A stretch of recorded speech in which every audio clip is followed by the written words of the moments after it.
चंद्रहासं च दामरुं श्रेयपत्र च बिभर्ति कामदस्तुति एकवीरा काल रात्रि च भक्त कामदस्तुति ओम स्वाहा।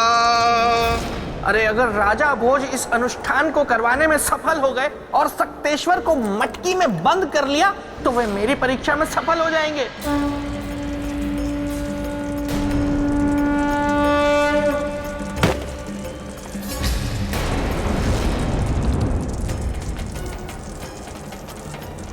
अब शकुन, इसे बंधन में बांधना असंभव है। संसार में कुछ भी असंभव नहीं। सच्चे मन से किया गया प्रयास कभी विफल नहीं होता। आप बस यज्ञ करिए, रुकिए मत। हम अपने उद्देश्य में अवश्य सफल होंगे। चंद्रहासं च दामरुं श्रेयपत्रं च बिभ्रति एकवीरा काल रात्रि। सक्तेश्वर अभी तक प्रकट क्यों नहीं हुआ?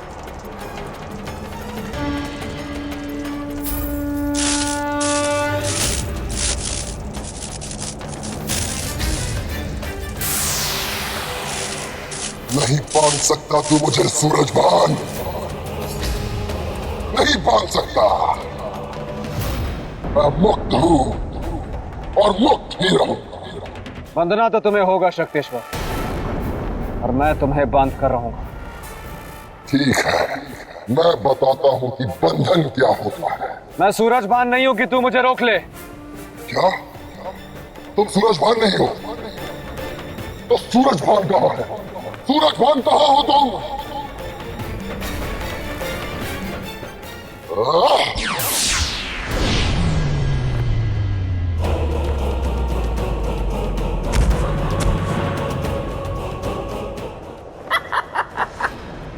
सक्तेश्वर भी बेहद शक्तिशाली है, वो इतनी आसानी से काबू में आने वाला नहीं है।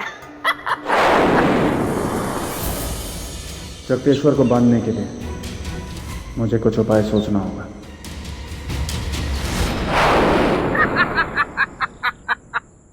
क्या हाल है राजन? मान बेटा, आप यहाँ? जी मैं यहाँ। देखिए राजन, आप मुझे अपना शुभचिंतक समझे या ना समझे, लेकिन मैं अपने आप को आपका शुभचिंतक मानता हूँ। इसीलिए मैं आपको यहाँ ये समझाने आया हूँ कि आप सक्तेश्वर को वश में नहीं कर सकते। आप ऐसा कैसे कह सकते? ऐसा मैं इसीलिए कह सकता हूँ क्योंकि आप महाराज सूरजभान नहीं हैं। और महाराज सूरजभान अगर जीवित होते तो केवल वे ही ये कार्य कर सकते थे, क्योंकि सक्तेश्वर की आत्मा को वश में करने का तंत्र भी सिर्फ उन्हें ही पता था। इसीलिए मैं कहता हूँ राजन कि हट छोड़िए, जिद का घड़ा फोड़िए और मान लीजिए कि आप हार चुके हैं और इस परीक्षा में असफल हो गए, और चलिए उज्जैनी लौट चलिए। नहीं श्रीमान बेटा, मैं आपको वचन देता हूं कि जब तक सक्तेश्वर को वश में ना कर लूं तब तक मैं चैन की सांस नहीं लूंगा। और अगर सांसें बची ही नहीं तो? ऐसा तो हो ही नहीं सकता। तो मैं अपने लक्ष्य तक न पहुंच और मेरी सांसें मेरे साथ छोड़। देखिए राजन, जिद करके कोई फायदा नहीं है, इसीलिए जिद छोड़ दीजिए। वैसे जिद से मुझे याद आया कि एक बार मेरे मित्र विक्रमादित्य जब छोटे थे तो वो बचपन में एक चीते के साथ खेल रहे थे, और उन्होंने जिद ठान कि वे चीते से तेज दौड़कर दिखाएंगे, और वे दौड़े भी, लेकिन चीता नहीं दौड़ पाया, वो कहीं और दौड़ गया। ये मुझे क्या हो रहा है? ईमान बेटा, ये क्या हो गया आपको? मुझे नहीं पता मुझे क्या हो रहा है। मैं आपकी कुछ सहायता करूं? जब जब तुम पथभ्रष्ट होगे तब तब तुम्हारे साथ कुछ ऐसा घटित होगा जो तुम सोच भी नहीं सकते। मैं समझ गया। ईमान बेटा, कुछ करूं मैं? आप क्या मदद करेंगे? आपने कभी बंदर देखा है?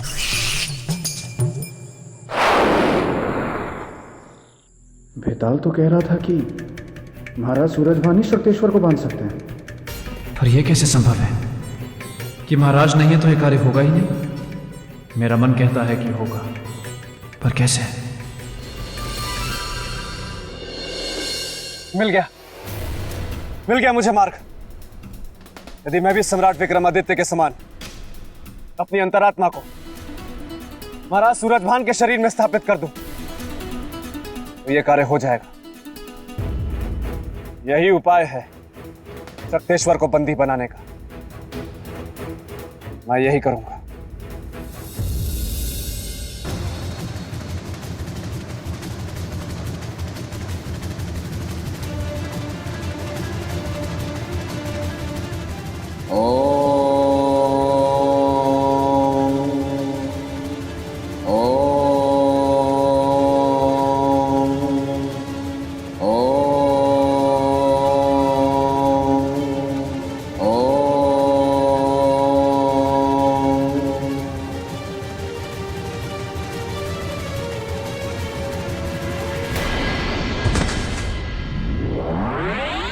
अब मुझे महाराज की मृत्यु की घोषणा कर देनी चाहिए और प्रजाजनों को यह बता देना चाहिए कि शक्तेश्वर से उन्हें अब अपनी रक्षा स्वयं करनी है।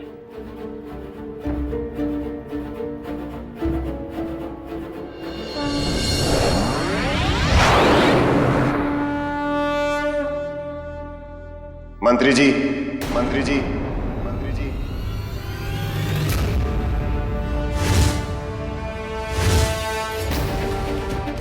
महाराज, महाराज, आप जीवित हैं? मंत्री जी, धर्म का कभी अंत नहीं होता। मेरे पुनर्जीवित होने का कारण उस पापी शक्तेश्वर का अंत है। तब तो महाराज शीघ्र ही उसका अंत कर दीजिए, अन्यथा वो इस राज्य को शमशान बना देगा। महाराज, उसका अंत होगा, अवश्य होगा। पहले आप मुझे मेरे कक्ष तक ले चलिए। जी महाराज, आइए।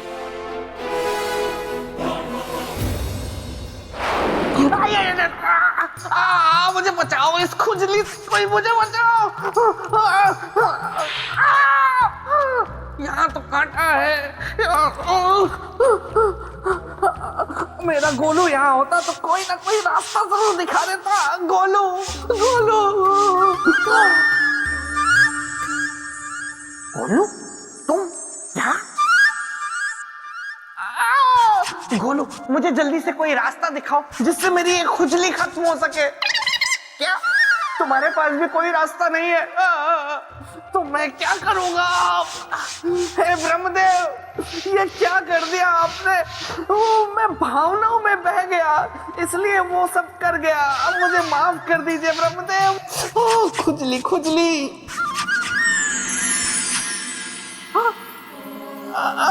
ब्रह्मदेव की जय हो।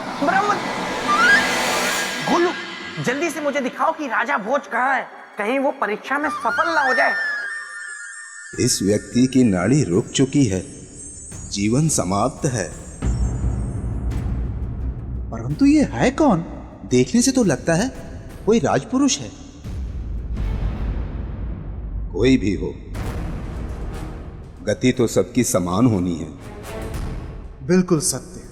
तो आओ हम सब मिलकर इनका अंतिम संस्कार करें। ये लोग तो राजा भोज के शरीर को मृत समझकर इसका अंतिम संस्कार करने की बात कर रहे हैं।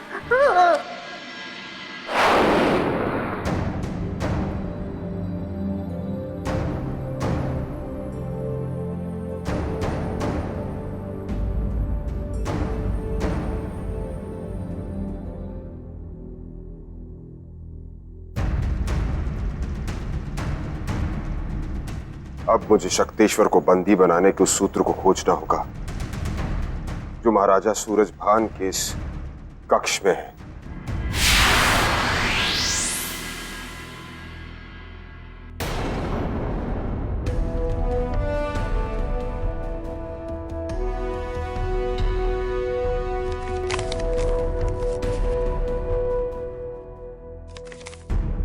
यही है वो मंत्र जिसका अनुष्ठान करके महाराज ने शक्तेश्वर को बंदी बनाया होगा। मिल गया मुझे उपाय।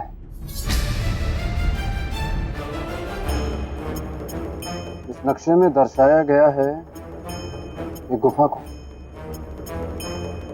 जिसमें प्रवेश तो कर रहे हैं 2 लोग, लेकिन बाहर आ रहा है केवल 1। यही विधि होगी शक्तेश्वर को बंदी बनाने की। अब तो नहीं बचेगा शक्तेश्वर, नहीं बचेगा।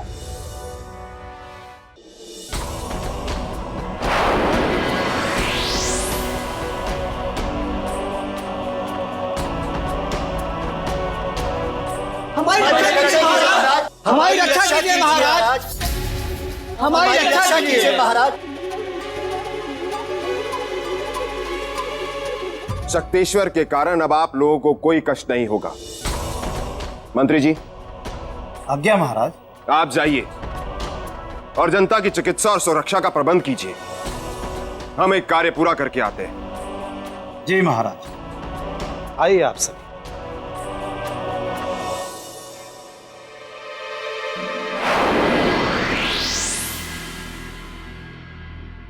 ये क्या हो रहा है मुझे, और क्यों हो रहा है? मेरी आत्मा महाराज सूरजभान के शरीर को त्याग क्यों रही है? कहीं मेरे वास्तविक शरीर पर कोई संकट तो नहीं? मुझे पता लगाना होगा।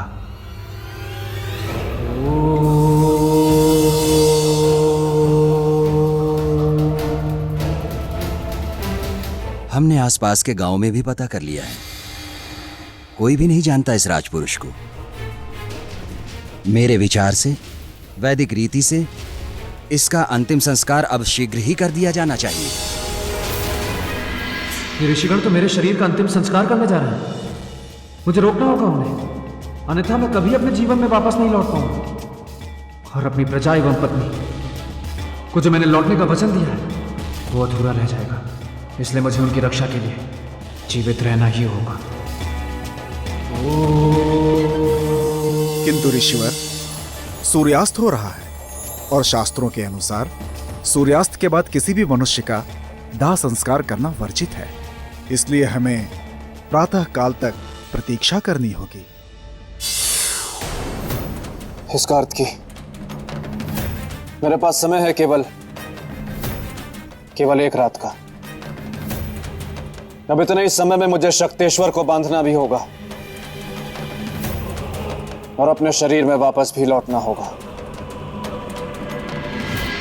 अनर्थ ना हो जाए, इसलिए मुझे निर्धारित समय में ही इस राज्य को शक्तेश्वर के संकट से मुक्त कर अपने शरीर में वापस लौटना होगा। चंद्रासंच दामरो शिरः पत्रम च विभूति एक वीरा काल रात्रि सह भक्त चह कामदास स्तुति। अब इस अग्नि चक्र को पार कर आगे नहीं बढ़ पाएगा शक्तेश्वर।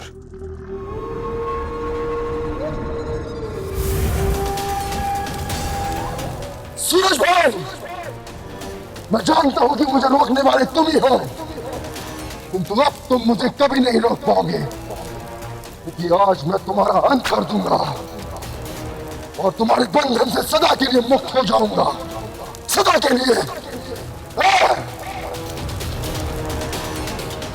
चंद्रासंच दामरो शिरः पत्रम च विभूति एक वीरा काल रात्रि सह भक्त चह कामदास स्तुति। चंद्रासंच दामरो शिरः पत्रम च विभूति एक वीरा काल रात्रि सह भक्त चह कामदास स्तुति। मेरा सब कुछ, मेरा शरीर, मेरी शक्ति और मेरी स्वतंत्रता छीनने वाले सूरजभान, आज मैं तुझे जीवित नहीं छोड़ूंगा। शिरः पत्रम च विभूति एक वीरा काल रात्रि सह भक्त चह कामदास।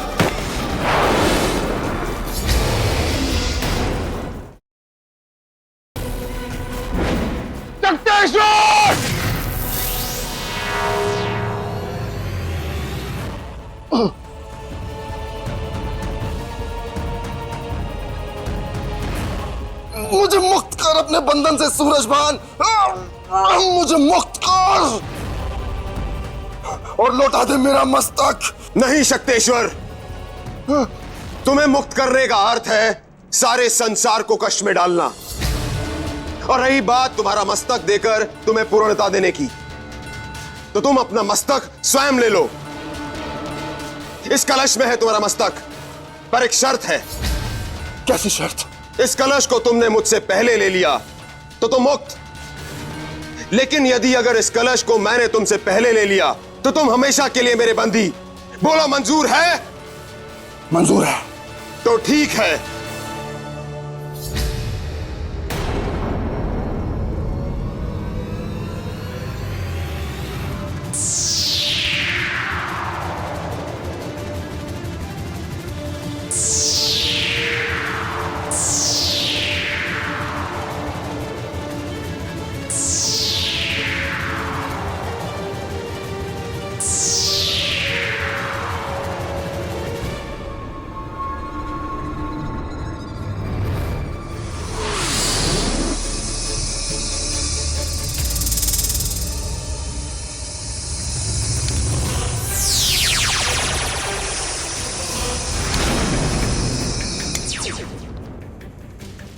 सूरजभान, मुझे मुक्त कर।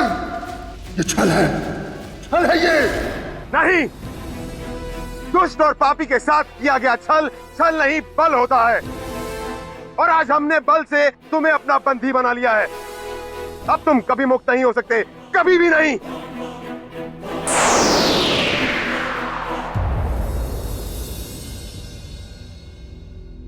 भोर होने वाली है।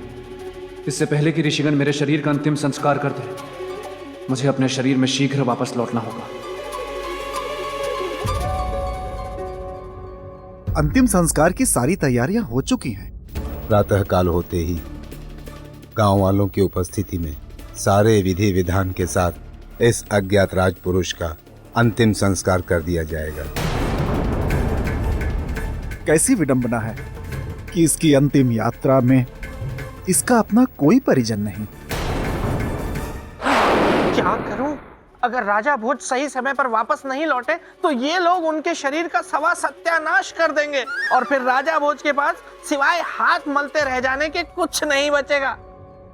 मैं ये तो चाहता हूं कि राजा भोज सिंहासन पे ना बैठे, लेकिन मैं ये नहीं चाहता कि उनका शरीर नष्ट हो जाए।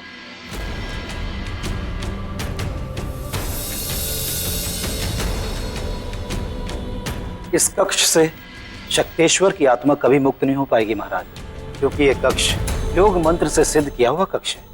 महाराज, अब आप इस कलश को इस स्थान पर स्थापित कर दें।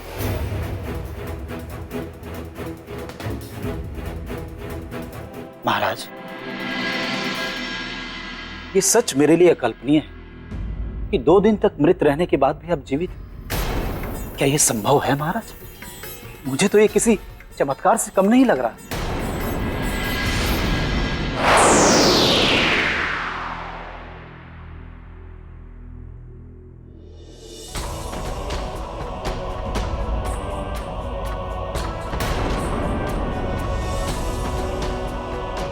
ना ही ये कोई चमत्कार है, ना ही ये कोई माया।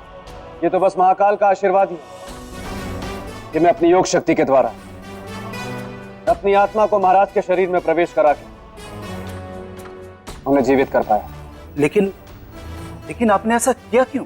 विनाशकारी शक्तेश्वर के उत्पात को रोकना। धन्य आप राजन, जो प्रजा की भलाई के लिए आपने अपने जीवन को दांव पर लगा दिया। मंत्री जी, अब मुझे आज्ञा दीजिए।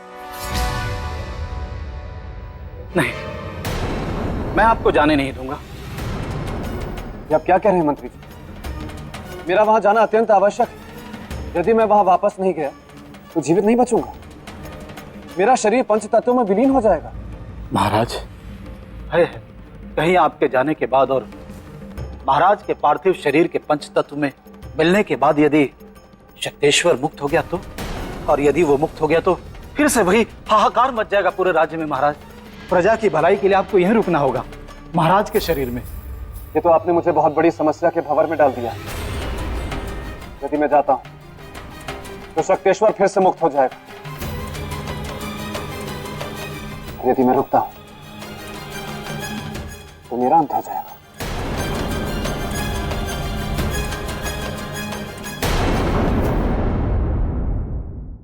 प्रजा की भलाई के लिए आपको यहीं रुकना होगा, महाराज के शरीर में। ये तो आपने मुझे बहुत बड़ी समस्या के भंवर में डाल दिया है। यदि मैं जाता हूं तो शक्तेश्वर फिर से मुक्त हो जाएगा। यदि मैं रुकता हूं तो मेरा अंत हो जाएगा। कोई ऐसा मार्ग निकालिए जिससे किसी का भी अहित ना हो। अब तो एक ही मार्ग है कि शक्तेश्वर की आत्मा को सदा के लिए इस धरती से समाप्त कर दिया जाए। जो वश में नहीं आ रहा वो समाप्त कैसे होगा राजन? संभव है मंत्री जी, पर उसके लिए आपको मुझे उपाय बताना पड़ेगा। कोई ऐसी विधि जिसकी चर्चा महाराज ने कभी आपसे की। राजन, इस विषय पर पुरोहित जी ही कुछ बता पाएंगे। तो शीघ्र बुलवाइए उन्हें। मृत्यु के पश्चात भी इस राजपुरुष के चेहरे पर कितना तेज है। मुझे तो ये कोई युग पुरुष लगता है। ऋषिवर, भोर होने को है, हमें अंतिम यात्रा की तैयारी प्रारंभ कर देनी चाहिए। अवश्य। अरे राजा भोज कहाँ रह गए? जल्दी आइए, सूर्योदय होने में केवल कुछ ही पल शेष है। इधर सूर्योदय हुआ, उधर आपका शरीर जलकर राख हो जाएगा। क्या करूं क्या करूं? हाँ, एक काम करता हूँ, कुटिया को बाहर से बंद कर देता हूँ, ये ऋषिगण बाहर जा ही नहीं पाएंगे। बेताल, मैंने तुम्हें सिंहासन की रक्षा का अधिकार दिया था, किंतु तुम पथ से भटककर ऋषि मुनियों को सताने का प्रयत्न कर रहे हो। स्मरण रहे, यदि तुम पथ से भटके तो तुम पर कष्ट आएंगे। राजा भोज की परीक्षा में उनकी सहायता करने की चेष्टा करने के प्रयत्न पर तुम्हें दंड मिलेगा, जो अब से पूरे 1 दिन तक रहेगा।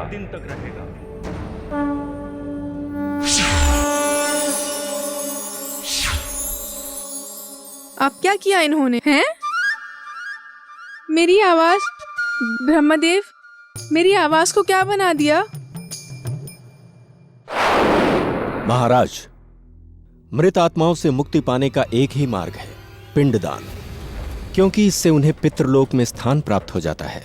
किंतु शक्तेश्वर के विषय में यह विधि उपयोगी नहीं है। क्यों पुरोहित जी?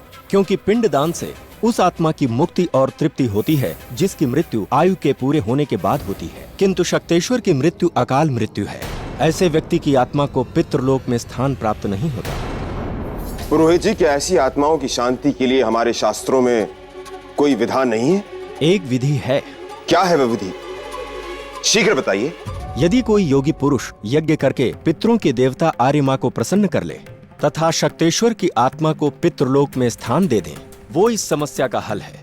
अन्यथा पुरोहित जी, यदि यह उपाय समस्या का समाधान है तो हम उन्हें अवश्य प्रसन्न करेंगे।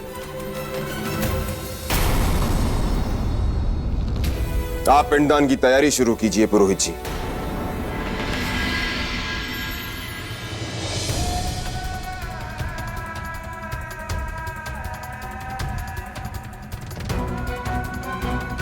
अब हमें शमशान भूमि के लिए प्रस्थान करना चाहिए। ओम कल्लवाडलम पितृ संतानम, ओम चतुर्दर्शानम, ओम भू पितृ संतानम, ओम भुआ पितृ संतानम। जल अर्पित कीजिए महाराज।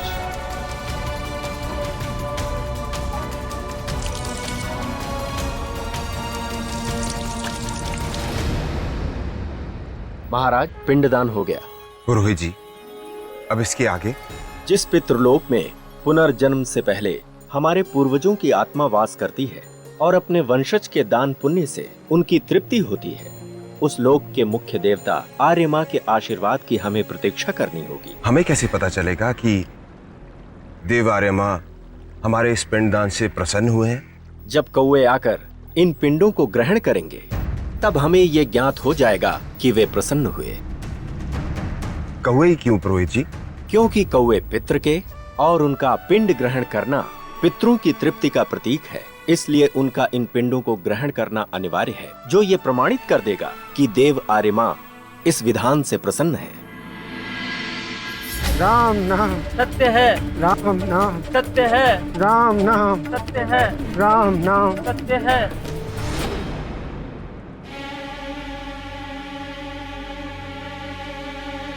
पुरोहित जी, इतना समय बीत गया, अभी तक इन पिंडों को ग्रहण करने के लिए पितृ रूपी कौवा आया क्यों नहीं?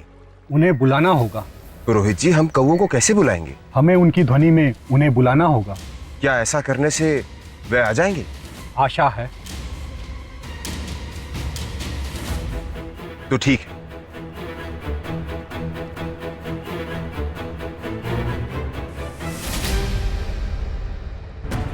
काव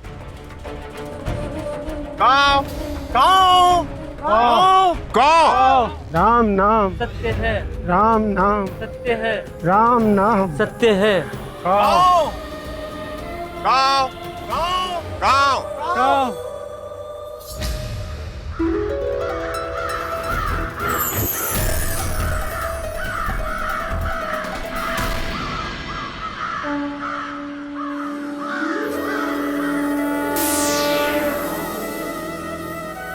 राजन, हम आपसे अति प्रसन्न हुए। बताइए, हम आपके लिए क्या कर सकते हैं? हे देव आर्यमा, इस कलश में एक अतृप्त आत्मा है। इसे अपने पितृलोक में स्थान दे ताकि पृथ्वीवासी इसकी यातना का शिकार ना बने।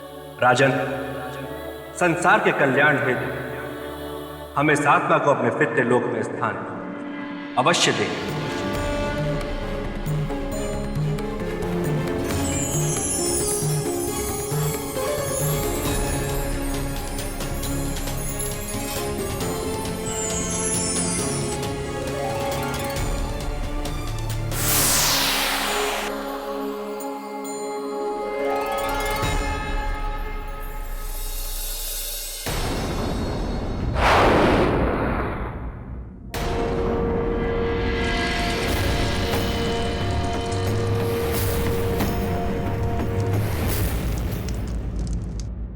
ये क्या अनर्थ होने जा रहा है? अगर राजा भोज का शरीर जल गया तो फिर उनकी आत्मा भटकती रहेगी और आत्मा शरीर से ज्यादा बलवान होती है।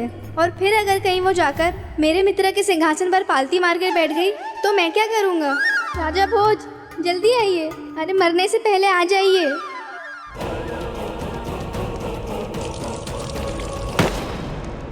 अब मुझे आज्ञा दें। राजन, ये राज्य सदा आपका आभारी रहेगा। इसमें आभार कैसा मंत्री जी?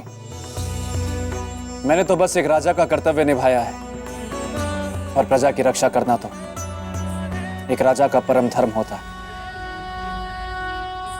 अब मुझे विदा दें।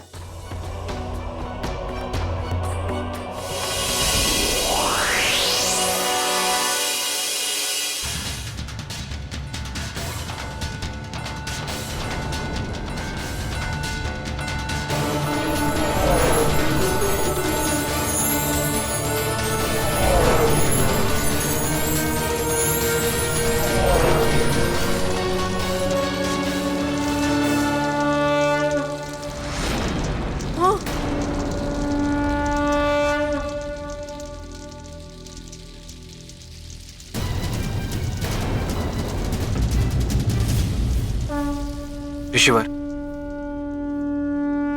मुझे क्षमा करें। मेरी वजह से आप सभी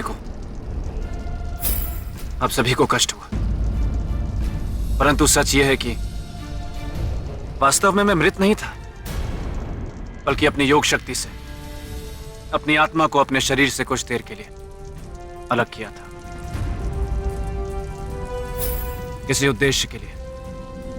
वत्स, मुखमंडल से संदेह तो था, किंतु जीवन का संकेत ना होने के कारण हमने शरीर का अंतिम संस्कार करना उचित समझा। किंतु शुभ ये हुआ कि तुम समय से पहले आ गए। जानता हूं, वरना अनर्थ हो जाता।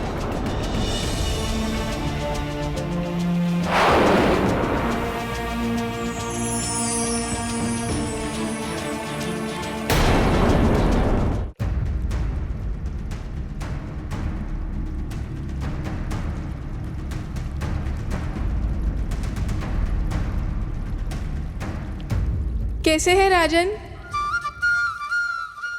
श्रीमान बेताल, भला ये कैसा स्वांग है?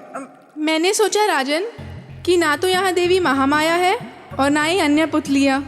आपको उनकी याद सताती होगी, क्योंकि अब तो केवल मैं ही आपकी परीक्षाएं लूँगा। तो मैंने सोचा कि क्यों ना स्त्री की आवाज़ बनाकर आपका थोड़ा मनोरंजन कर दूँ।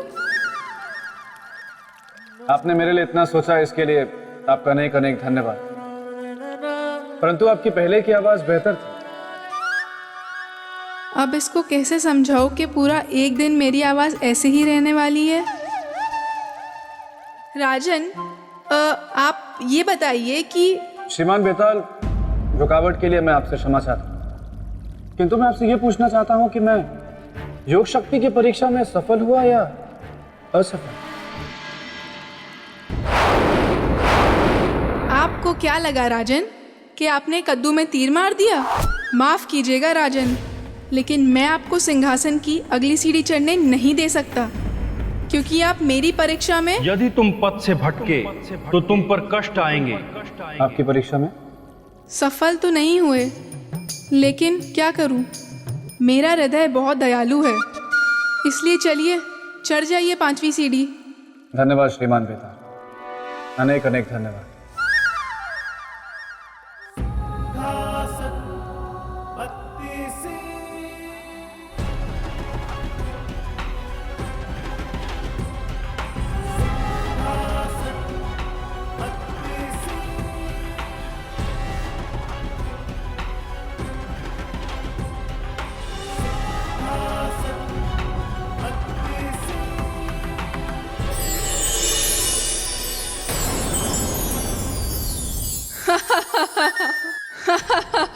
राजन, आपको क्या लगा कि आप फुर्र से सारी सीढ़ियां चढ़ जाएंगे और सिंहासन की तरफ बढ़ जाएंगे?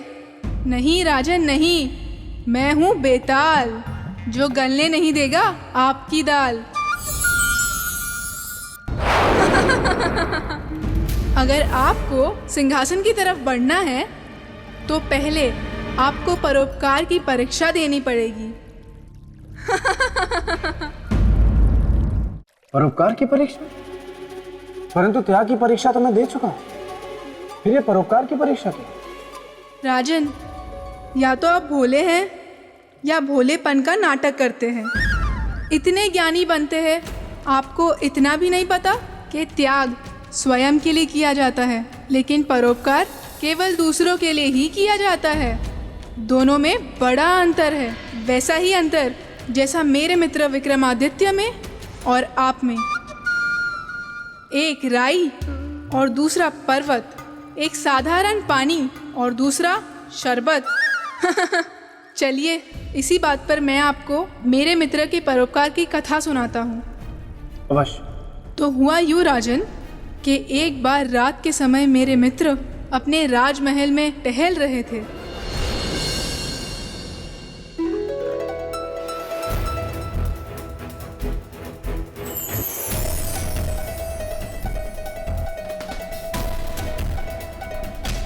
हर घर में प्रकाश फैलाने वाली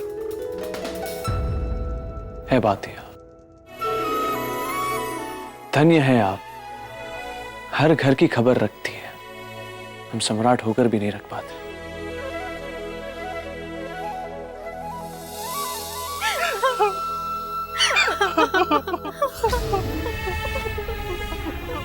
ठीक है, ये तो बातिया रो क्यों रही? क्या दुख है इन्हें? इस घर की है ये बातिया। लगता है जिस घर की है उस पे या तो कोई विपत्ति है या फिर कोई विपदा आने वाली है। हमें पता लगाना होगा कि ये रो क्यों रही है।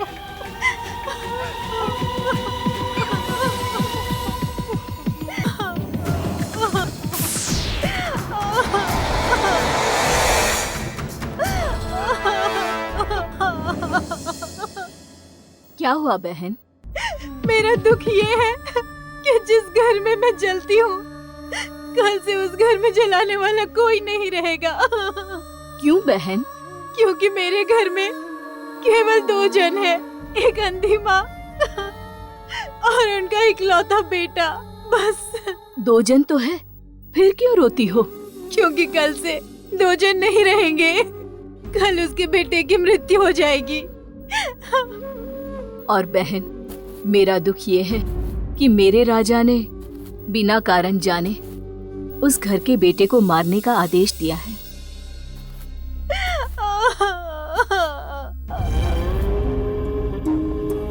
देवियों,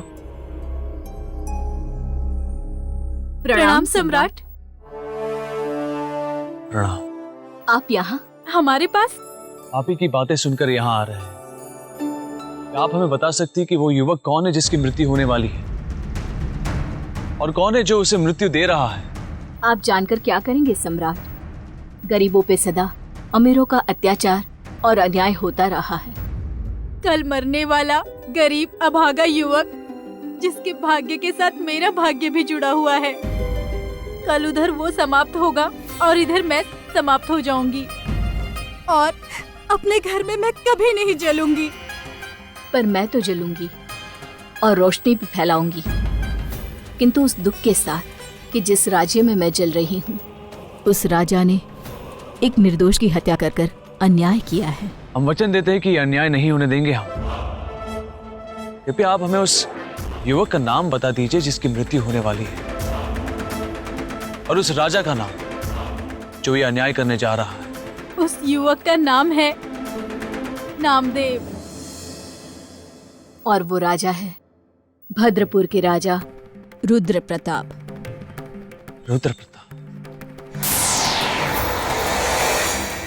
देवियों, परंतु हमें यह तो बताए कि क्षमा करें सम्राट, हम इससे अधिक आपको कुछ नहीं बता सकते। इसका मतलब है कि आगे की विस्तृत जानकारी हमें वारामिहिर जी ही दे सकते हैं।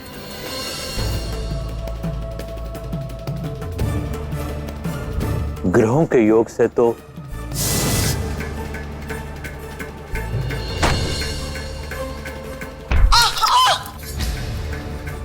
ये कैसी आवाज? माँ, माँ, माँ, चोट तो नहीं आई माँ? नहीं बेटा, ठीक हूँ। माँ, तुमसे कितनी बार बोला पानी चाहिए तो मुझे बुला लिया करो। बेटा, हर बात के लिए मैं कहा तुझे बार बार बुलाऊं। जब तक मैं जिंदा हूँ सारे काम मैं ही करूंगा, तुम बस आराम करो।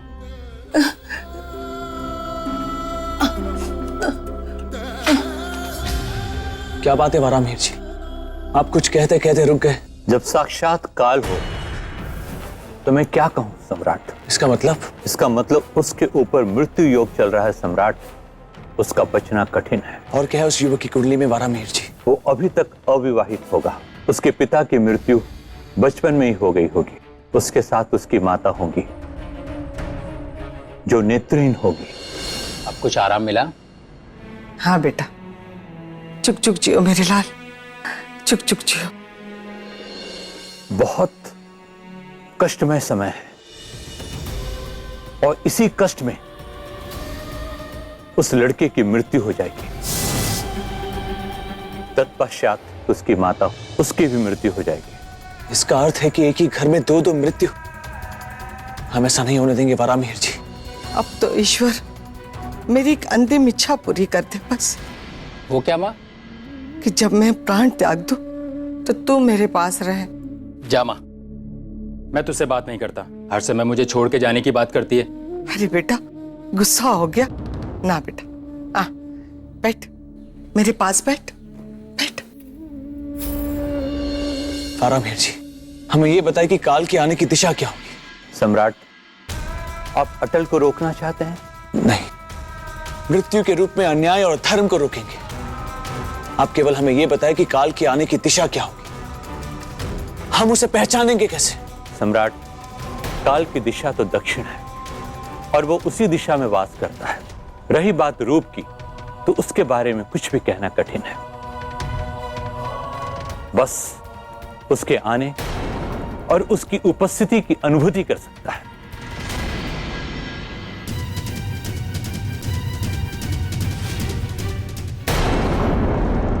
देखा राजन, देखा आपने कितने परोपकारी थे मेरे मित्र विक्रमादित्य। उन्हें क्या लेना देना कोई जिए या मरे, लेकिन नहीं, परोपकारी जो ठहरे, इसीलिए पराई आग में कूद पड़े और निश्चय कर लिया, और वो नामदेव को पचाकर ही रहेंगे और निकलने की तैयारी कर ली।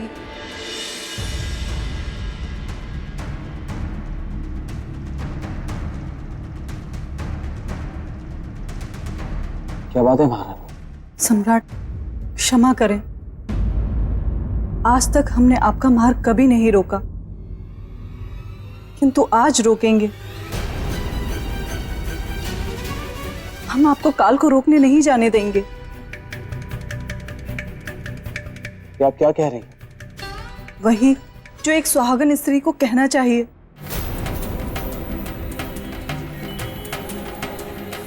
हम आपकी भावनाओं को समझ सकते हैं महारानी जी, आपके प्रेम का सम्मान करते हैं, परंतु काल को रोकना आवश्यक है। यदि नहीं रोका तो एक निर्दोष युवक ही नहीं मरेगा, परंतु उसके साथ उसकी अंधी मां की भी मृत्यु हो जाएगी, जिसकी सारी कामना अपने पुत्र के साथ जुड़ी हुई।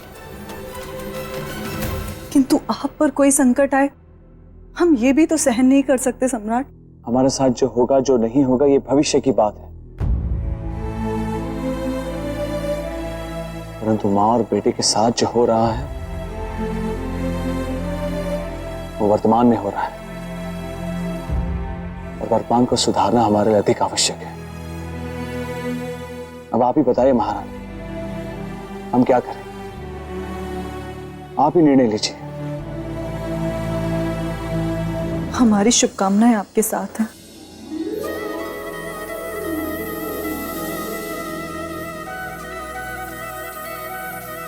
सहमति और सहयोग के लिए बहुत बहुत धन्यवाद महारानी।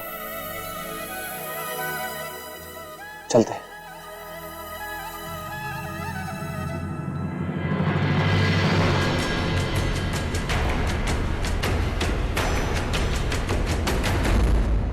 हम भी चाहते हैं कि आपके हाथों उस निर्दोष युवक की जान बचे, पर साथ ही साथ हम ये भी चाहते हैं कि हमारे साथ कुछ अप्रिय ना घटे।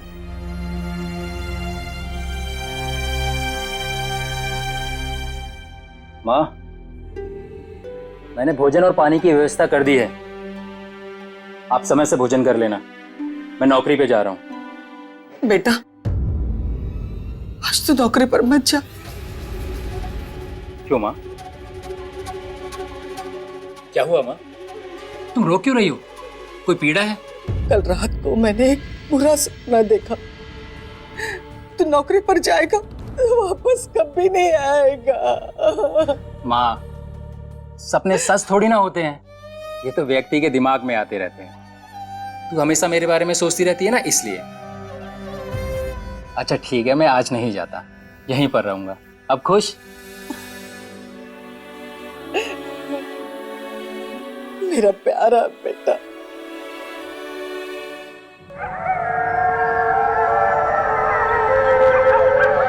ये क्या? दिन में सियार के रोने की आवाज।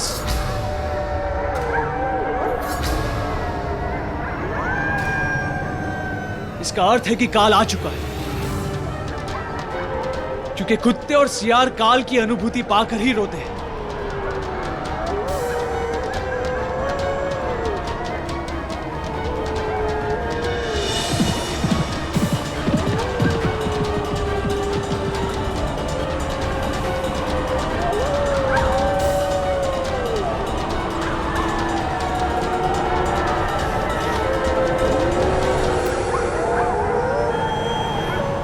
सियार के रोने की आवाज इसी दिशा से आ रही है। इसका अर्थ यह है कि काल भी इसी दिशा से आया होगा।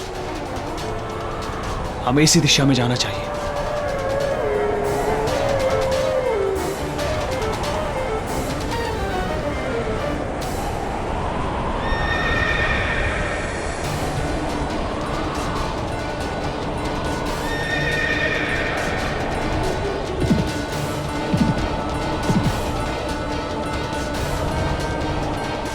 काल,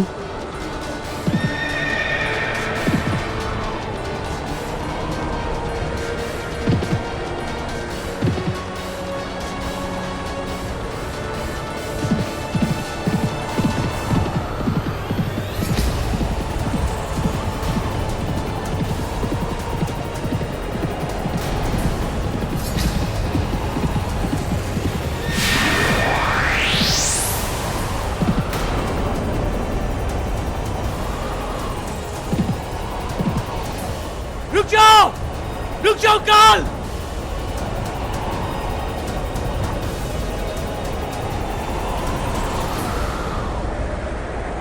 ये क्या? काल के शरीर का तो केवल भ्रम हुआ, हम तो उसे छू भी नहीं पाए।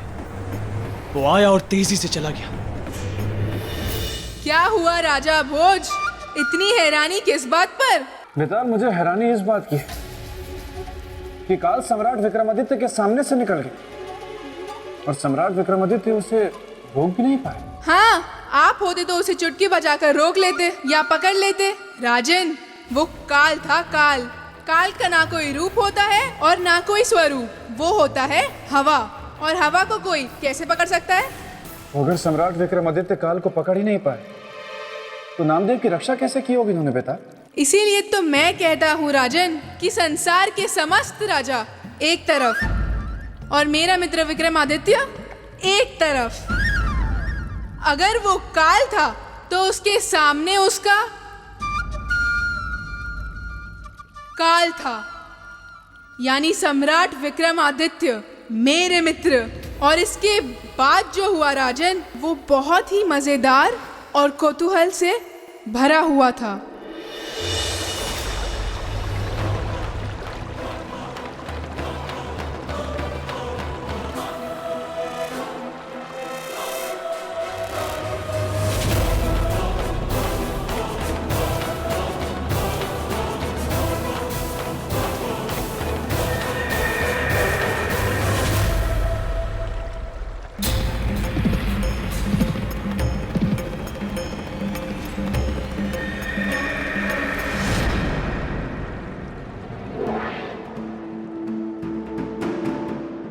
ये संसार में विराजमान पंचतत्व,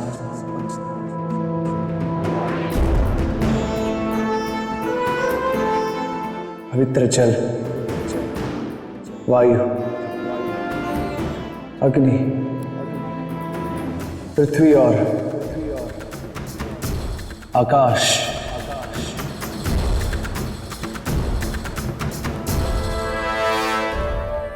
यदि हमने अपने जीवन में सदा ही सच्चे अर्थों में और सच्चे मन से मानवता की सेवा की है और इस जगत के कल्याण के लिए अपना जीवन अर्पित किया हो, तो हमारी सहायता कीजिए। और अभी इसी क्षण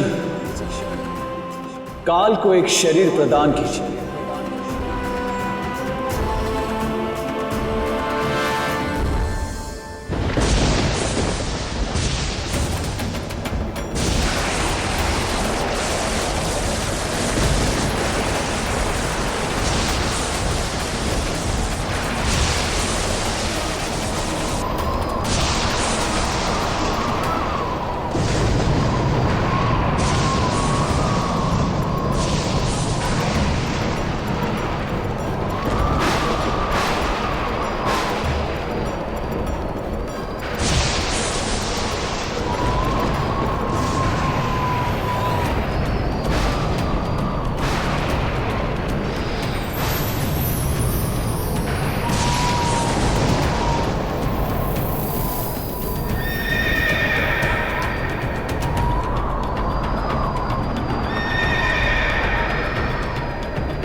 काल, अब तुम्हारा भागना व्यर्थ है, क्योंकि हमने तुमने शरीरधारी बना दिया है। अब हम तुम्हें छू भी सकते हैं और रोक भी सकते हैं। हम किसी निर्दोष की मृत्यु नहीं होने देंगे, कभी नहीं।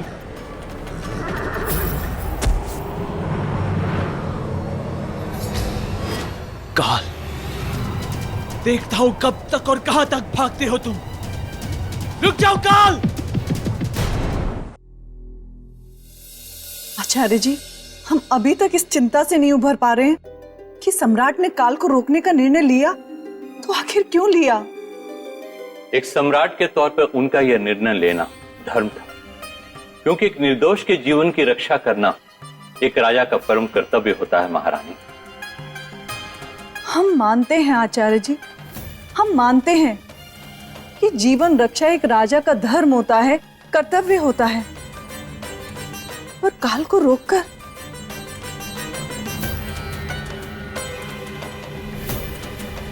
सच कहें तो इस बार सम्राट ने हमें शुभ और अशुभ के दो पार्टों के बीच पिसने को छोड़ दिया है।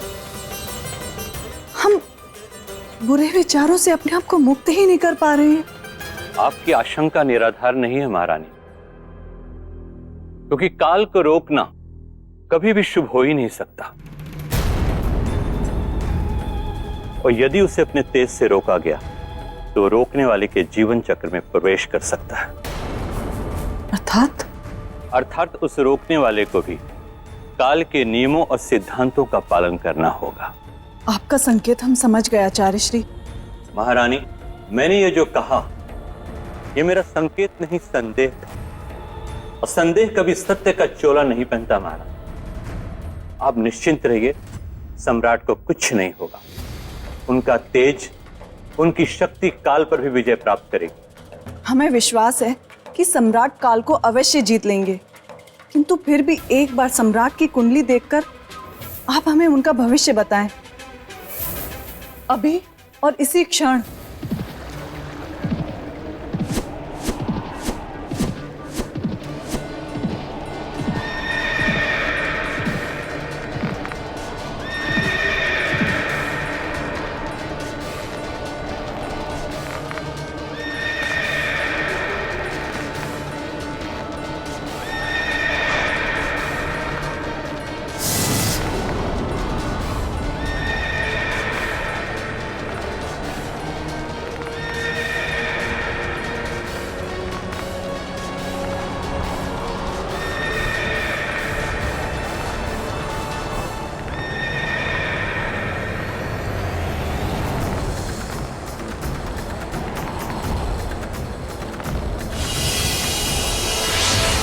विक्रमादित्य!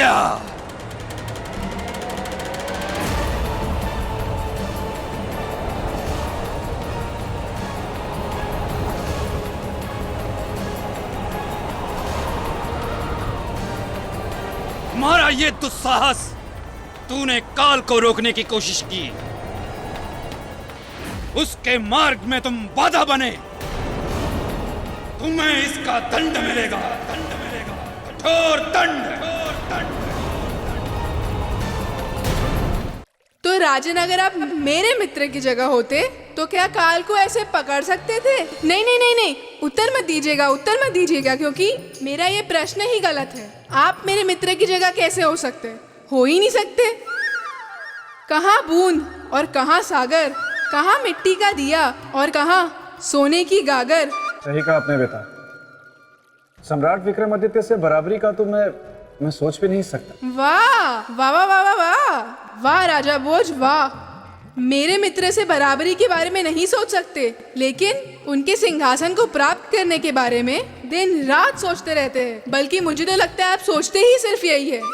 श्रीमान बेटा, मैंने आपसे पहले भी कहा कि इस सिंहासन को मैं अपने प्रजा के हित के लिए प्राप्त करना चाहता हूँ। इसलिए आप कृपया करके मुझे सम्राट विक्रमादित्य की परोपकार की कथा सुनाएं, ताकि मैं उससे प्रेरणा लेकर इस सिंहासन को प्राप्त कर सकूं।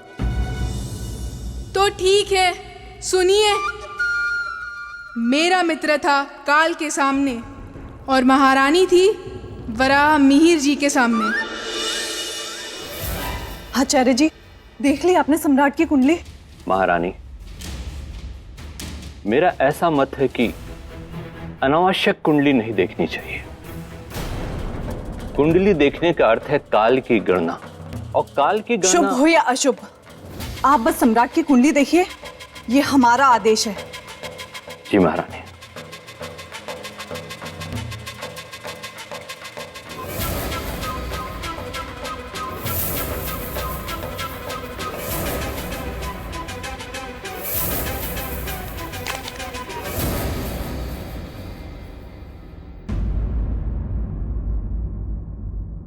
आचार्य जी, क्या बोल रही है सम्राट की कुंडली?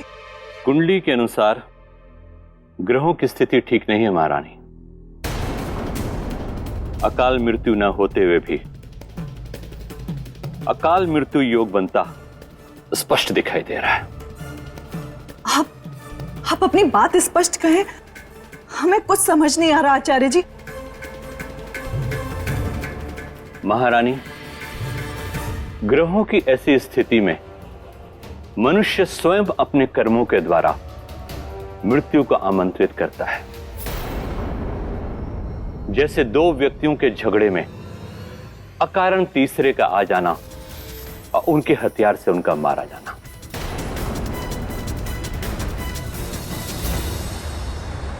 नहीं काल, नहीं, हमारे जीवित तुम उस निर्दोष मनुष्य की मृत्यु नहीं कर सकते, कभी नहीं। विक्रमादित्य, हट जाओ मेरे मार्ग से और जाने दो मुझे।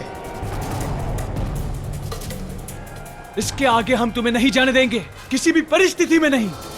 विक्रमादित्य, तू मेरा मार्ग रोककर विधि के विधान में बाधा डाल रहा है। मान ले मेरी बात और जाने दे मुझे। परोपकार के हट में तू अपनी अकाल मृत्यु बुला रहा है। मृत्यु का भय नहीं है हमें। तो तू मरना चाहता है? मरने की चिंता नहीं है हमें काल, परंतु उस निर्दोष मनुष्य को, उसे कभी नहीं मरने देंगे। वो अपनी अंधी मां का सहारा है, अपने घर का दीपक है। हम उस घर को दुखों के अंधेरों में कभी नहीं डूबने देंगे। यह हमारा संकल्प है। तो तू अब मेरे क्रोध के कुएं में डूबेगा। तुम्हारी ये परोपकार की इच्छा ही तुम्हारा काल बनेगी। हट जाओ। काल! उस निर्दोष की मृत्यु करने से पहले तुम्हें हमारे साथ युद्ध करना होगा।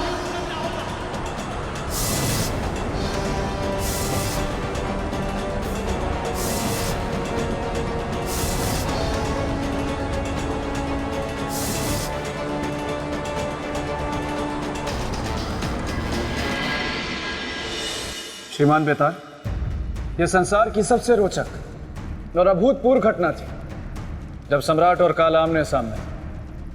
फिर आगे क्या? फिर वो दोनों सो गए। सो गए? आप भी ना राजन, बड़े ही अजीब अजीब प्रश्न करते हैं।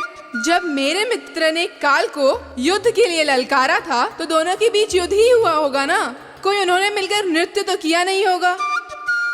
फिर हुआ दोनों में युद्ध, वो भी भयंकर।